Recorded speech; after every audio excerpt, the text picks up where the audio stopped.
காசு 1000 ரூபான்னு கீழே கிடக்குது. கண்டுகிட்டு இருக்கிறதுக்கு யாருமே காணா.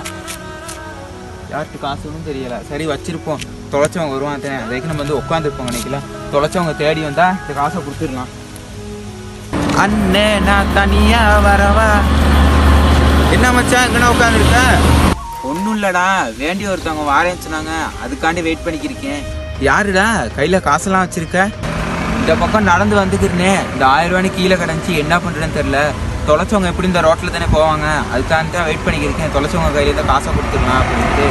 காசு கீழே கிடக்குன்னா காசை எடுத்து பாக்கெட்டில் வச்சுட்டு இப்படியே நடந்து போக வேண்டியது தானடா. அதை விட்டுட்டு காசை கொடுக்குறேன் வைக்கிறேன் இப்படியே சொல்லிக்கிருந்தா எப்படிடா சம்பாதிக்கிறதுக்கு? எவ்வளோ கஷ்டப்பட்டு போகணும்னு தெரியுமா? வெயிலோ மழையோ அது கூட இல்லாமல் ஒரு வேளை சாப்பிட்டோம் சாப்பிடாம இந்த காசை வந்து சம்பாதிச்சிருப்பான். இந்த காசை எடுத்துகிட்டு போயிட்டு சரியாடா? கஷ்டப்பட்டு இருந்தா என்னடா, உன் கையில் கிடச்சிச்சின்னா நீ எடுத்து பாட்டு போடா. இந்த காசை அவங்க ஒரு வேளை சாப்பாட்டுக்கோ இல்லைன்னா அவங்க பிள்ளைங்க கிளாஸ் ஃபீஸுக்கோ தான் இந்த காசை வச்சிருப்பாங்க. இதை நம்ம எடுத்துக்கொண்டு போயிட்டு ஒரு பாவம் செய்யலாமாடா? நீ என்னமாச்சும் பண்ணி தொலை, உன்ட்டையெல்லாம் பேசி சமாளிக்கேள்மாடா. மச்சான் இந்த காசை தொலைச்சவங்க வந்து இந்த ரோட்டில் வெளியே தானே வருவாங்க போவாங்க, அவங்ககிட்ட நான் அந்த காசை கொடுக்குறேன். சரி நீ போ மச்சான், நான் பிறகு வரேன் வீட்டுக்கு. சரி பாய் மச்சான், நான் போகிறேன். நம்ம வீட்டு இல்லை அப்படின்னு தெரிஞ்சுன்னா உரியவங்ககிட்ட கொடுக்கறதுக்கு முடிஞ்ச அளவு ட்ரை பண்ணுங்கள். அதுதான் உங்களுக்கும் சரி அவங்களுக்கும் சரி ரொம்ப சந்தோஷம்.